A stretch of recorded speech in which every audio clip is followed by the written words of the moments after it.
శ్రీనివాస్ చౌదరి గారు మీరేమంటారు? ఇప్పుడు మీరు పోటీ చేసే స్థానాల్లో జేడీఎఫ్ పోటీ చేస్తుంది. ఏది 24 వదిలేసి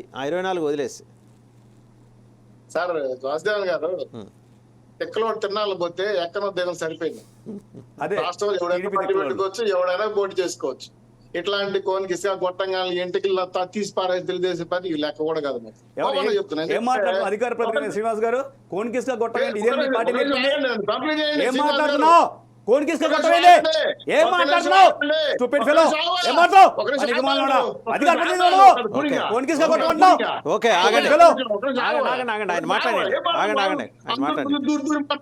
ఏం మాట్లాడుతున్నావు? ఏం మాట్లాడుతున్నావు? కోనికిస్క కొట్టవేంటి? శ్రీనివాస్ నేను చెప్పింది ఫస్ట్ ఇన్ని తర్వాత మాట్లాడు. వినకుండా నోట్ చేయడం బాగుంది. నేను చెప్పింది లిజన్ ప్లీజ్. ఫస్ట్ నేను ఏం చెప్తాను ఫస్ట్ నీకు ఎక్కువ రిపోర్ట్ మాడితే ఎంత పత్రం ఉంది? నీకు ఆవేశం ఉంది, మాకు లేదు ఆవేశం. నేను చాలా ఆవేశం చూసా. ఫస్ట్ నేను చెప్పింది తిని తర్వాత నేను చెప్పింది తప్పైతే మాట్లాడు. నేను చెప్పింది తప్పైతే మాట్లాడు. నోరు అనవసరంగా పారేసుకోవద్దు.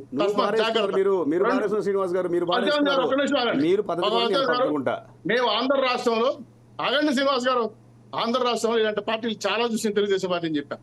మీరు పోటీ చేసుకోవచ్చు, పోటీ చేయకుండా పోవచ్చు, మాకు అనవసరం. నేను తెలుగుదేశం పార్టీగా 30 ఏళ్లుగా ఇట్లా ఆంధ్ర రాష్ట్రంలో చాలా పార్టీలు పెట్టారు. నేను అది కామెంట్ చేశాను. నువ్వు బాధపడతా నేనేం చేయమంటావు? గుమ్మడితో కాదంటే బుధం అనుకుంటే నాకు అర్థం కాలేదు. మేము జనసేన బాణి, ఇలాంటి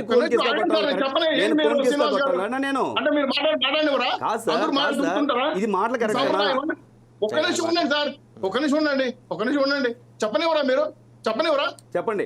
ఇది ఓపిక కూడా లేదా మీకు? ఓపిక ఫుల్. నేను తప్పు మాట్లాడితే వాసుదేవన్ సాక్షిగా చెప్తున్నా, రేపు రిటర్న్ తీసుకుంటా. నేను నాకు తప్పు అయితే నా ఓటు రిటర్న్ తీసుకుంటా, నాకు ఆ గౌరవం ఉంది. రెండో విషయం ఏంటంటే ఆంధ్ర రాష్ట్రంలో జనసేన తెలుగుదేశం పార్టీ గెలుస్తామని చెప్పి చాలా రాజకీయ పార్టీలు కుట్రలు చేస్తాం, మా మీద దాడులు చేస్తాం, మా బాండింగ్ దెబ్బతీస్తున్నాయి. 2 అనవసరమైన కామెంట్లు చేస్తాం, దాని మీద ట్రోల్ చేస్తున్నాయి. మేము బాధపడేది అవి. అంతేగాని ఇప్పుడే చూడండి 94 మీరు రిలీజ్ చేసి 24 వాళ్ళు రిలీజ్ చేసిన తర్వాత ఎన్ని కామెంట్స్ వచ్చాయి. ఎగ్జాంపుల్ వాసుదేవన్ గారు చెప్పారు, మీరు జనసేన డెవలప్మెంట్ ఫౌండేషన్ తరఫున నిలబడుకోండి, మాకు ఏ అభ్యంతరం లేదు, భారత రాజ్యాంగం గౌరవం కల్పించింది, మీరు ఎన్ని రాష్ట్రాల్లో కూడా ఒకటి మాకు అవసరం లేదు. కానీ మా అనుభవంలో చెప్తున్నా, నా వ్యక్తిగత అనుభవం చెప్తున్నా, ఇట్లాంటి పార్టీలు చాలా చూసి ఉమ్మడి రాష్ట్రాలు ఇప్పటి వరకు. కాబట్టి చూసుంటాం కాబట్టి చెప్తున్నా, మీరు గౌరవప్రదమైన పాత్రలు మీరు చేసుకోండి, నాకు అభ్యంతరం. కానీ ఒకటి మాత్రం చెప్తున్నా, జనసేన డెవలప్మెంట్ పార్టీని పెట్టుకుని మీరు జనసేనకి వ్యతిరేకంగా క్యాండిడేట్ నిలబెడతామంటే అదేదో తెనాల్లో పెడతాం ఇంకోటి అంటే మీరు జనసేన డెవలప్మెంట్ ఫారం ఎలా అవుతుంది నాకు అర్థం కాలేదు. శ్రీనివాస్ గారు, జనసేన వ్యతిరేకంగా ఎక్కడ చేస్తున్నాము? ఇప్పుడు జనసేన తెలుగుదేశం పార్టీ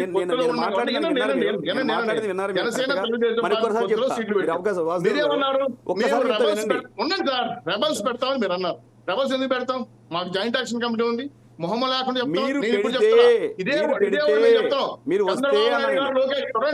ఉండండి సార్, చంద్రబాబు నాయుడు లోకేష్ గారు జనసేన వ్యతిరేకంగా ఒక క్యాండిడేట్ పెట్టినా బాగా తీసి అవతల పడేస్తాం, మొహమాటం లేదు. మా ఇద్దరు క్యాండిడేట్ ఎవరు కుట్ర చేసినా ఎవరు నిలబడినా క్షమించే ప్రసక్తి లేదు. క్రమశిక్షణ కమిటీ ఉంది, అవసరం అనుకుంటే ఎంత దూరమైన పోరాటం చేస్తాం. శ్రీనివాస్ చౌదరి గారు, ఇక్కడ ఒకే ఒక ప్రశ్న. కార్యక్రమాలు పాల్గొనడం మీరు పాల్పడుతున్నారని కాదు, ఇక్కడ ఏంటంటే శ్రీనివాస్ చౌదరి గారు వాళ్ళు పోటీ చేస్తారని దాని మీద కవింపు చర్యలు చేయాలని ఊహాగానం చేస్తారా? ఇది కరెక్ట్ గా శ్రీనివాస్ చౌదరి గారు lot many speculations are going on. Srinivas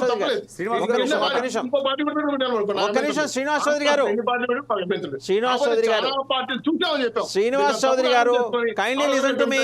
Srinivas Chowdary గారు